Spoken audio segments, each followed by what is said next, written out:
When we speak about digital marketing, everybody agrees that it's like oxygen that makes e-commerce breathing, that give the power. But there is a lot of different tools in digital marketing, and being an entrepreneur, which one should I choose firstly?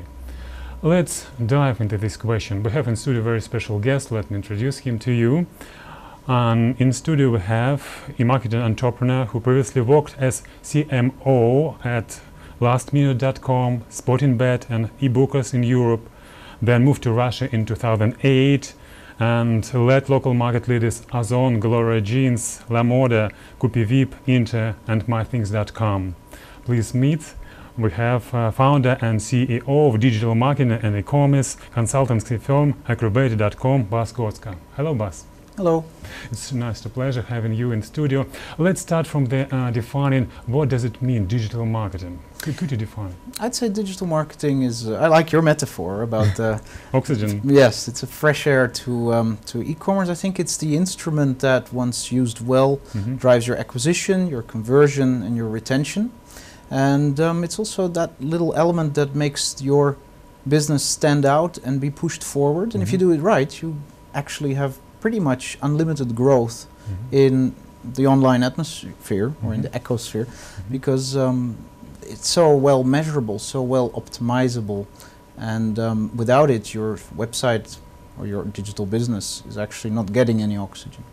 And do you have so-called a lovable baby in digital marketing? So you know, the thing with digital marketing is that there's always new innovations, so you are a little bit like maybe in the fashion world, that you like something for a year and a half and then you come with something new. However, I'd say the tools that are really driving pretty much any digital business and therefore also my favorites are email marketing, search engine optimization.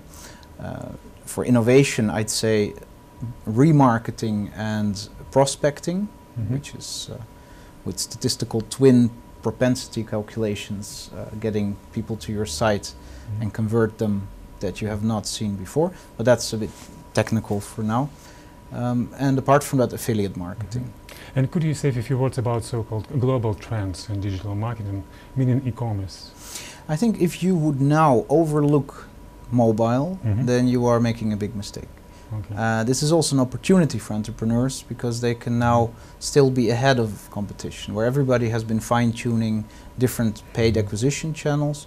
Mobile is still an area where you can get extra growth. I think also demand-side platforms and real-time bidding technology are very interesting. Maybe not for small startups straight away, but the more innovative you think, the more space there's still to make a real difference. Speaking about e-commerce in Russia, so actually you moved to Russia 6 years ago. Yeah. Okay. And during this time, did you notice any changes? Oh yeah. Can you compare e-commerce in Russia now and 6 years ago? I'd say it's really a very different atmosphere now. I'll try to give you a short list of elements. I'd say that the people, because at the end of the day it's all run by people, they have become much more wise and experienced, whereas 5-6 years ago people would only scratch the surface of digital marketing. Now we really are in an area where there's a lot of know-how. However, I do not always see the same customer satisfaction levels in Russia as in the West, so there is still a long way to go. It's very hard to find people still in the market. So that's regarding people. Then I'd say tool sets or elements in with which you can see people to drive success online. There have been new ones coming up. I already mentioned that remarketing, retargeting is one of those areas where only 2 years ago, 3 years ago, it has really started lifting off. Apart from that, I think the government has become a little bit more interested in this whole online area, and I'd say that that also had a positive element of reducing some areas of bureaucracy, fine-tuning certain legislation, but there's also, of course, developments that might not always be as well for the e-commerce sector. That's a different topic. So then there's cross-border, which is now kind of China coming in and selling products here. That really came quite unexpectedly fast. cross-border sales, also Amazon from the West, etc. I'd say in the 5 or 6 years I've been here, I've seen how venture funds really started investing very heavily in the e-commerce sector. And I've also seen how more or less some of them actually, or a lot of them, took a step back and said, okay, we are now going to look to more scalable business models. I'd say apart from that, well, some innovative elements, the real-time bidding technology, areas like that. I think that sums up some of the major trends. I remember when I came to Russia, I expected to see Ladas, Zhigulis everywhere, and when I arrived there were Bentleys everywhere. And a lot of those things, I expected Google to be market leader, but it appeared to be Yandex. I expected Facebook, but there was, well, Facebook was in its very early days, but then it became Vkontakte and Odnoklassniki. And last of all, I'd say that people here, when you compare it to Western people in Europe, for instance, they like risk a bit more. Where I'm Dutch myself, I know that in Holland people they have maybe the budgets, but they don't really always dare to take the risks currently. And I'd also say that people here are a little bit more hungry to learn. In Holland, I'd see that people are a bit more kind of, okay, we've seen it, we've done it. But here you really see, we need more knowledge. Where can we find it online? Let's go and pay for my own money for a masterclass, things like that. And speaking about the way of learning, I know that you have courses at Skolkovo. Yeah, and at Launch Gurus. Yeah, Launch Gurus. Yeah, and Skolkovo. I think, what kind of courses? This is basically, in the 15 years I've been busy with digital marketing and e-commerce across the world, I've worked out a certain formula. And this is what I teach students. It's basically a full day or half a day masterclass in which I give them a lot of practical advice on how to run their startup business from a marketing perspective. And you speak about the formula that you call cash cow bomber. The cash cow bomber, yeah. So could you just explain what the idea behind this formula? Yeah, the general idea is that it's almost as if you go to a it's a methodology. It's basically allowing you to touch any business and screen it for all the flavors and elements of digital marketing, sometimes even offline marketing. And it depends on which vertical, whether it's fashion or travel, but still there's always a really like 80% or 70% or sometimes 100% of all the characters in the cash cow bomber are elements of digital marketing. So if you want to really drive your business with a holistic marketing strategy, make sure that you check this cash cow bomber formula, because without it you kind of have the risk that you kind of get lost in the labyrinth of all these options, all these things that you need to do, or you might even forget about a few that could bring your business real value. Have I understood you rightly that cash cow bomber looks like a checklist, yeah? Yeah, it's a checklist. It's a little bit like at a doctor that you would say, okay, let's check with this patient how he's doing, and then you find where the businesses are suffering. So separate from my teaching, I also have a consultancy firm, and this is our formula that we work with in companies, both startups and large firms. Yeah, and I read that using this formula you generated billions in e-commerce revenue. Yeah, well, with the team, but indeed, like we calculated that indeed it helped for raising a lot of billions of dollars in sales. And now you have to do with the Acrobator.com, so could you say a few words about this firm? Yeah, this is, well, it's a consultancy firm, but with a very high emphasis on practical implementation.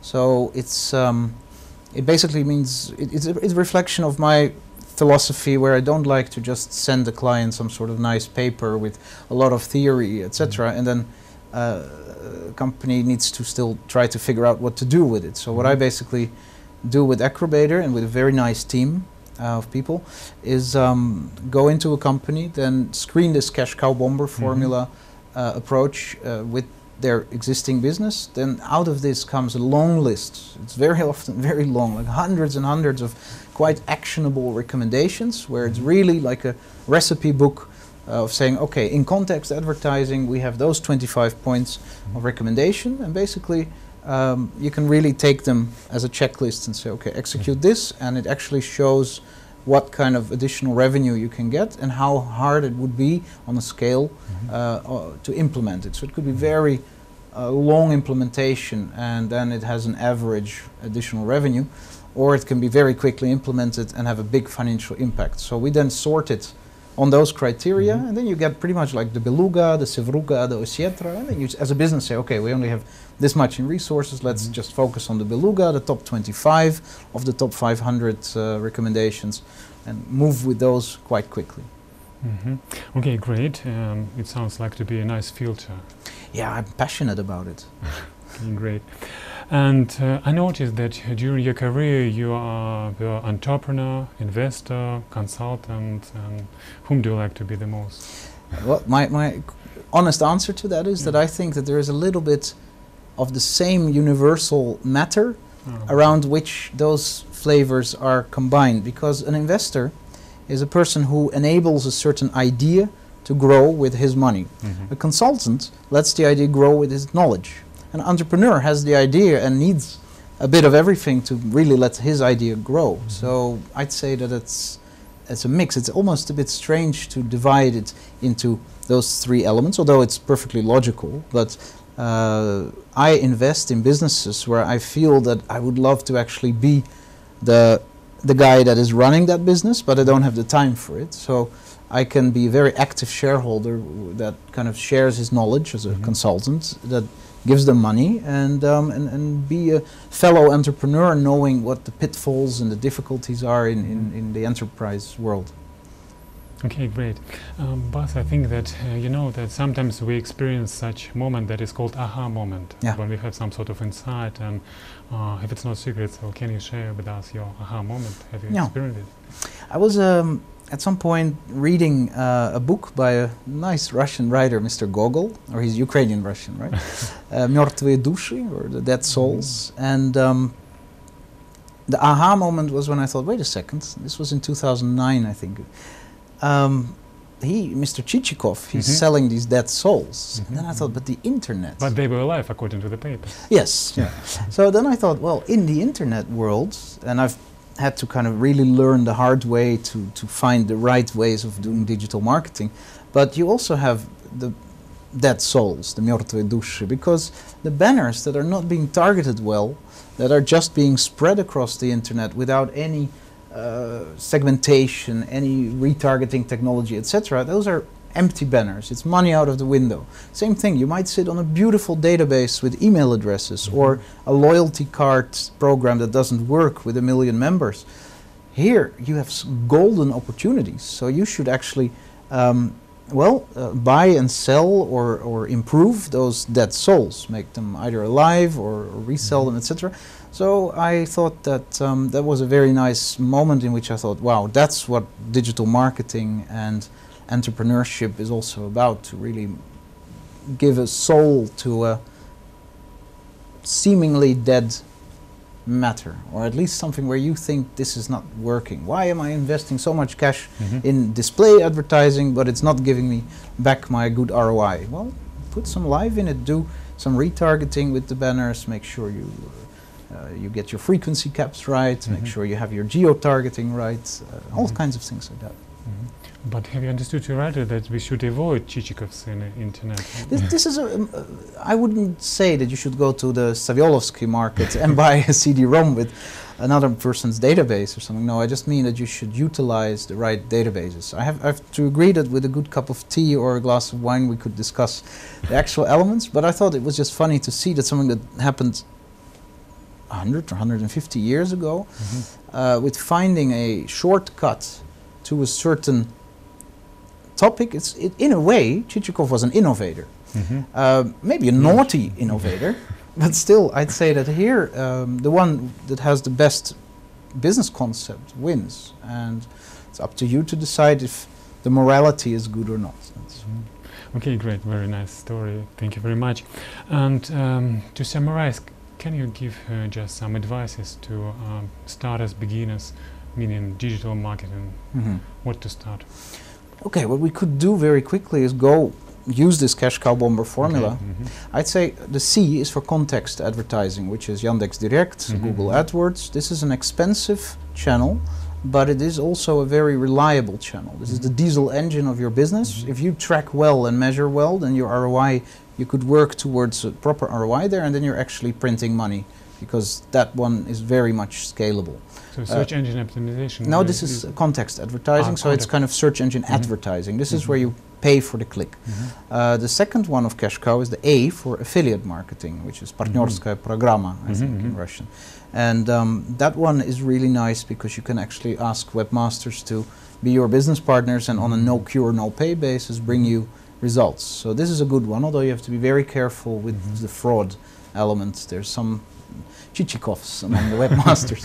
Then there's the S of what you indeed mentioned, the search engine optimization. So this is, when you do it well, practically free traffic. So I'd say as a bootstrapped starting entrepreneur with little funding, try those three at least to be making sure that your business works well. You can use the first one, the C, as context advertising, as a useful tool to also on a small level, like send 100 people to your site and really well see if the desired result of a conversion is actually happening. The H in cash cow is the human interaction, which could be anything from making sure that your call center is a profit center, not a cost center. That your site is not just a boring database of products, but that you actually show the passion you have for the products, make sure that there's enough information on the site, that there's maybe even a video of your colleague who has been purchasing the products that explains why this particular product is so great. Then the C is commercial creativity. That's one that I really leave to the entrepreneurs, but this is those moments when you're running in the park or standing under the shower and you have a brilliant idea about how to make sure that your business is partnering with a different business that no other of your competitors thought of partnering with.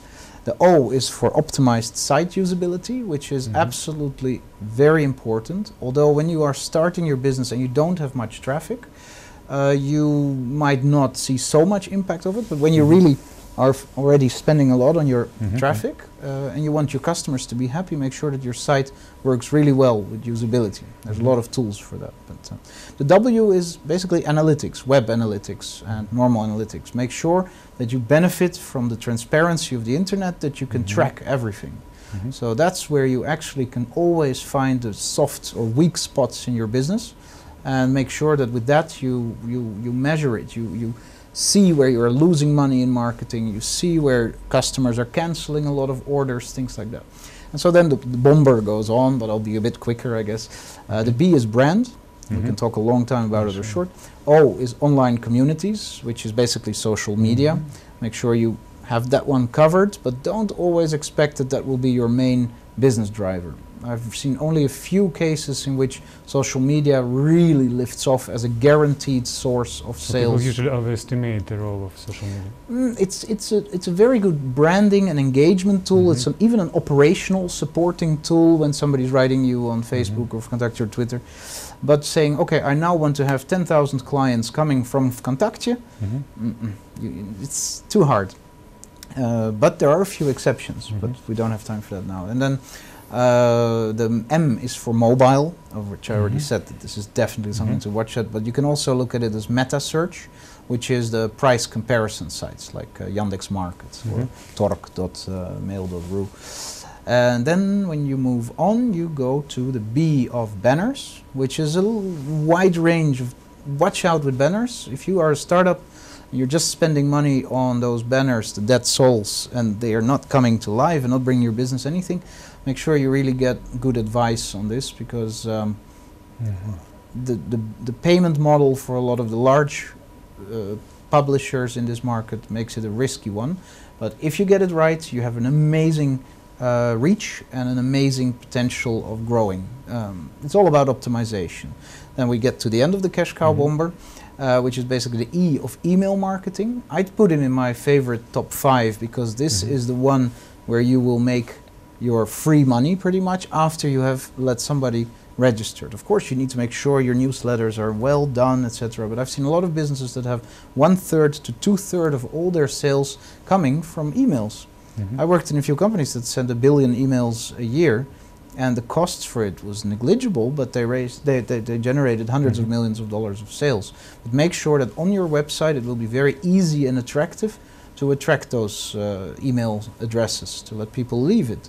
You could give an incentive, like win something, and 1 out of 1,000 people that subscribe get a great free trip or whatever.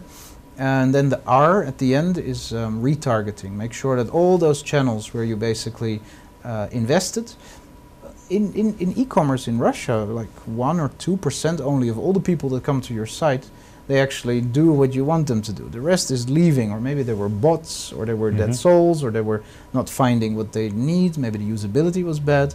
But at the end of the day, that 1 or 2%, sometimes 3 or 4, whereas in the West it's 17 or 20%, those people that leave this, all those other people that leave the site, the 98, you can show them your banner again. Maybe they left and didn't pay or buy a product because you basically made it happening hardly. And of course here you can track a lot. So, so that's roughly the cash cow bomber. Okay, great. Bas, could I ask you about the role of video? Let's see the online shop. We have the product page, and there is a video on the product page. Yeah. So what's your opinion about such this is something that is hot at the moment as well, with content marketing, etc. It drives conversions well. I've seen relatively doubling conversions when there was a lot of good descriptions and content. It works well for your search engine optimization. There is a certain brand impact. You can also think about pre-roll advertising, where you have your own small product or small video or whatever being shown before a YouTube movie. And I've even seen a nice London company that makes video retargeting automated, that if you clicked on a certain notebook on a site, it actually creates a digital video of that product that's then being shown to that particular person on YouTube before the YouTube video. That's a really nice concept, but I've not yet launched it in Russia. So. Okay, great. And we have a tradition at the end of the program. We ask people just to dream a little bit and tell us about what is in store for us in the e-commerce. So what do you think, what will e-shop be like in the nearest future? It's nice to have traditions in e-commerce. It's such a young sector. I'd say that what e-commerce is facing, that every year we take a few obstacles away. So when we would dream a bit about where you remove those obstacles further and further, then at the end of the day, you would just want that if you now need a product, that the next moment you actually have it in your hand. So it would be almost something like a floating 3D printer that materializes a product the moment you need it. Your instant payment, of course, is also done with a wave of a hand or pressing a button in the sky.